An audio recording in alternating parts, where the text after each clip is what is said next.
एक वेश्या के एक दोहे ने बदल दिया था 5 लोगों का जीवन। जी हाँ दोस्तों, आज के इस वीडियो में हम बात करने वाले हैं वो वेश्या कौन थी जिन्होंने सिर्फ दोहे सुनाकर ही 5 लोगों का जीवन बदल दिया। नमस्कार दोस्तों, स्वागत है आप सभी का एक बार फिर से आपके अपने पसंदीदा YouTube चैनल आध्यात्मिक कहानियों में। दोस्तों, आज इस वीडियो में हम बात करने वाले हैं एक वेश्या की जिसने एक दोहे से बदल दी 5 लोगों की जिंदगी। चलिए कहानी शुरू करते हैं। एक राजा को राज भोगते हुए काफी समय हो गया था। बाल भी सफेद होने लगे थे। एक दिन उसने अपने दरबार में एक उत्सव रखा और अपने गुरुदेव और मित्र देश के राजाओं को भी सादर आमंत्रित किया। उत्सव को मनोरंजन बनाने के लिए राज्य की सुप्रसिद्ध नर्तकी को भी वहां पर बुलाया गया। राजा ने कुछ स्वर्ण मुद्रिकाएं अपने गुरु जी को भी दी ताकि यदि वे चाहें तो नृत्य के अच्छे गीत नृत्य पर वे उनको पुरस्कृत कर सके। सारी रात नृत्य चलता रहा। ब्रह्म मुहूर्त की बेला आई। नर्तकी ने देखा कि मेरा तबले वाला ऊँघ रहा है। उसको जगाने के लिए नर्तकी ने एक दोहा पढ़ा। बहुत बीती थोड़ी रही, पल पल गई बिताए, एक पलक के कारणे क्यों कलंक लगाए जाए। अब इस दोहे का अलग अलग व्यक्तियों ने अपने अनुरूप अलग अलग अर्थ निकाला। तबले वाला सतर्क होकर तबला बजाने लगा। जब ये बात गुरुजी ने सुनी तो उन्हें सारी मोहरें उस नर्तकी के सामने फेंक दी। वही दोहा नर्तकी ने फिर पढ़ा तो राजा की लड़की ने अपना नवलखा हार नर्तकी को भेंट कर दिया। उसने फिर वही दोहा दोहराया तो राजा के पुत्र युवराज ने अपना मुकुट उतारकर नर्तकी को समर्पित कर दिया। नर्तकी फिर वही दोहा दोहराने लगी तो राजा ने कहा, बस कर, एक दोहे से तुमने वेश्या होकर भी सबको लूट लिया। जब ये बात राजा के गुरु ने सुनी तो गुरु के नेत्रों में आंसू आ गए और गुरु जी कहने लगे, राजा इसको तुम वेश्या मत कहो, ये अब मेरी गुरु बन गई है।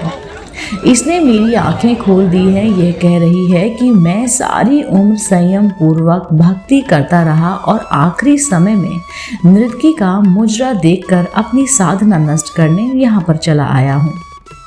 भाई मैं तो चला। यह कहकर गुरु जी को अपना कमंडल उठाकर जंगल की ओर चल पड़े।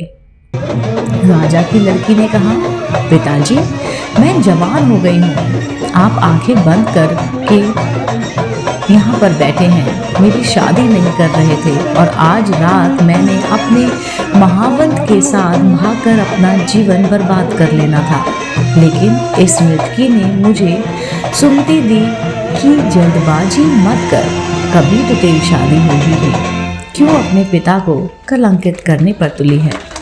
युवराज ने कहा, पिताजी आप वृद्ध हो चले हैं, फिर भी मुझे राज नहीं दे रहे थे। मैंने आज रात ही आपके सिपाहियों से मिलकर आपका कत्ल करवा देने की सलाह ली थी। लेकिन इस नर्तकी ने समझाया कि पगले, आज नहीं तो कल आखिरी राजपाट सब तुम्हें ही तो मिलना है, क्यों अपने पिता के खून का कलंक अपने सिर पर ले रहे हो, धैर्य रखो। जब ये सब बातें राजा ने सुनी तो राजा को भी आत्मज्ञान हो गया। राजा के मन में वैराग्य आ गया। राजा ने तुरंत फैसला लिया, क्यों ना मैं अभी युवराज का राज तिलक कर दूं। फिर क्या था, उसी समय राजा ने युवराज का राज तिलक किया और अपनी पुत्री को कहा, पुत्री दरबार में एक से एक राजकुमार आए हुए हैं, तुम अपनी इच्छा से किसी भी राजकुमार के गले में वरमाला डालकर उसको पति के रूप में चुन सकती हो। राजकुमारी ने ऐसा ही किया और राजा सब सत्य कर और सब त्याग कर जंगल में गुरु की शरण में चला गया। यह सब देखकर नर्तकी ने सोचा, मेरे एक दोहे से इतने लोग सुधर गए, लेकिन मैं क्यों नहीं सुधर पाई। उसी समय नर्तकी ने भी वह राग आ गया। उसने उसी समय निर्णय लिया कि आज से मैं अपना बुरा धंधा बंद कर दूंगी और कहा कि हे प्रभु, मेरे पापों से मुझे क्षमा करना। बस आज से मैं सिर्फ तेरा ही नाम सिमरन करूंगी। समझ आने की बात है, दुनिया बदलते बदलते देर नहीं लगती। एक दोहे की 2 लाइनों से भी हृदय परिवर्तन हो सकता है। बस केवल थोड़ा सा धैर्य रखकर चिंतन करने की आवश्यकता है। प्रशंसा से पिघलना नहीं चाहिए, आलोचना से उबलना नहीं चाहिए। निस्वार्थ भाव से कर्म करते रहें, क्योंकि इस धरा पर सब धरा धरा रह जाएगा।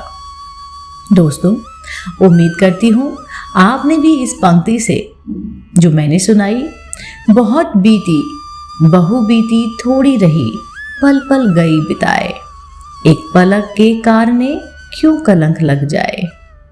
अगर आपको ये कहानी पसंद आई है और आप भी इस कहानी से कुछ सीखते हैं तो आप मुझे कमेंट करके ज़रूर बताइए कि आपने इस कहानी से क्या शिक्षा ली।